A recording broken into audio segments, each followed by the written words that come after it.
Main মানে তুমি নহয় এনেকুৱা লৰালে হৈছে নহয় মানে মই আকৌ নাজিয়া পাবগৈ লাগিব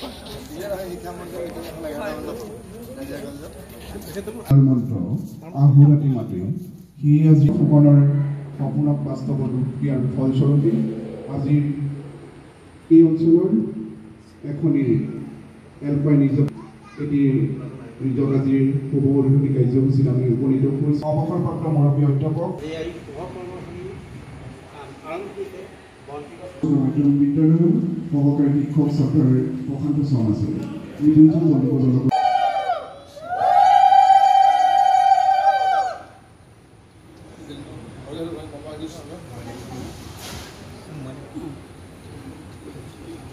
শুভ উদ্বোধনী কাৰ্যসূচী লাভ কৰিম আৰু অনুষ্ঠানটোৱে ফিতা কাটি আজিৰ দুৱাৰ মুকলি কৰিব গড়গাঁও মহাস্থানিকভাৱে দুৱাৰ উদ্ঘাটন কৰিছোঁ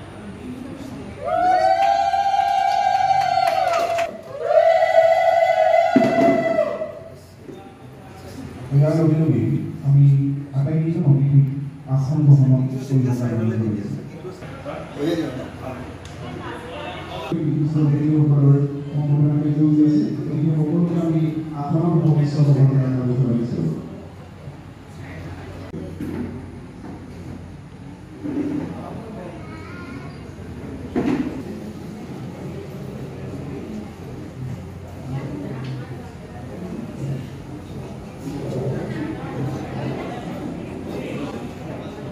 mana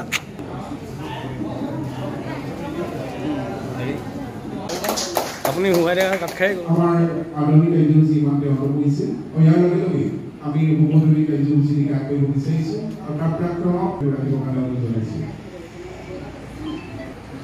শিৱসাগৰ মহাবিদ্যালয়ৰ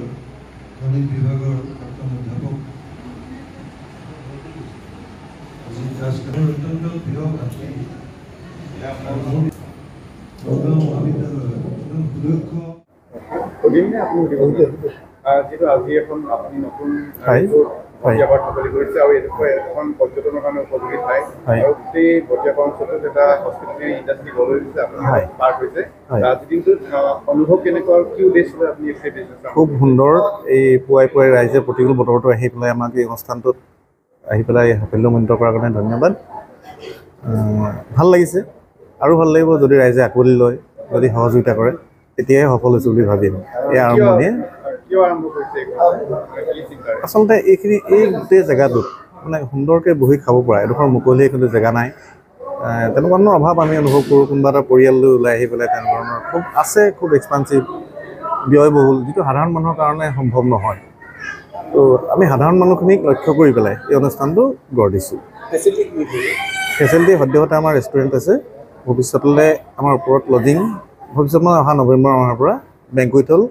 পিছফালে চুইমিং পুল আৰু মুকলিসকলকে খাব পৰা কিছুমান সৰু সৰু কটেজ আপোনালোকে দেখা পাব সেইখিনি সুবিধা আছে আমাৰ ইয়াতে আৰু আপুনি ইয়াত ফেচিলিটি বৰ্তমান প্ৰাইচ হ'ব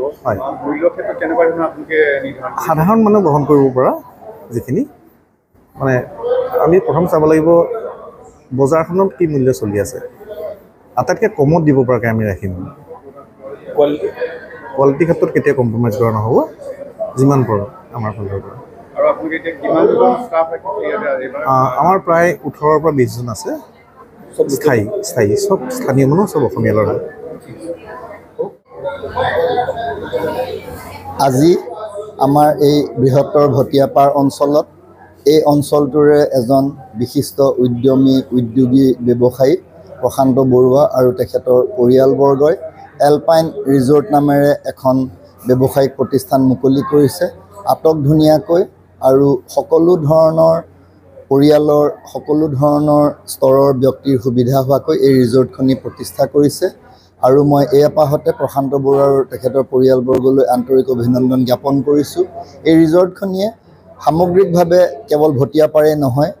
শিৱসাগৰৰে আচলতে এক আৰ্থিক উত্তৰণ ঘটাব প্ৰত্যক্ষ পৰোক্ষ সংস্থাপনৰ এটা সুযোগ প্ৰদান কৰিব আৰু আপ্যায়ন বা হস্পিটেলিটি ক্ষেত্ৰখনত ব্যৱসায়ৰ এটা সম্প্ৰসাৰণৰ সূচনা কৰিব লগতে এই বৃহত্তৰ অঞ্চলটিৰ যিটো পৰিৱেশ আৰু আৰ্থসামাজিক প্ৰেক্ষাপট উত্তৰণৰ দিশত এই ৰিজৰ্টখনিয়ে ব্যাপকভাৱে প্ৰভাৱ বিস্তাৰ কৰিব আৰু অৰিহণা অৱদান যোগাব। আমি এই আপাহতে উদ্যমী যুৱক প্ৰশান্ত বৰুৱা আৰু তেখেতৰ পৰিয়ালবৰ্গলৈ অফুৰন্ত শুভকামনা যাচিছোঁ। অনাগত দিনবিলাকত তেখেতসকলৰ এই ব্যৱসায় সমৃদ্ধিৰ দিশত সম্প্ৰসাৰণৰ দিশত আগবাঢ়ক তাকে কামনা কৰিছোঁ।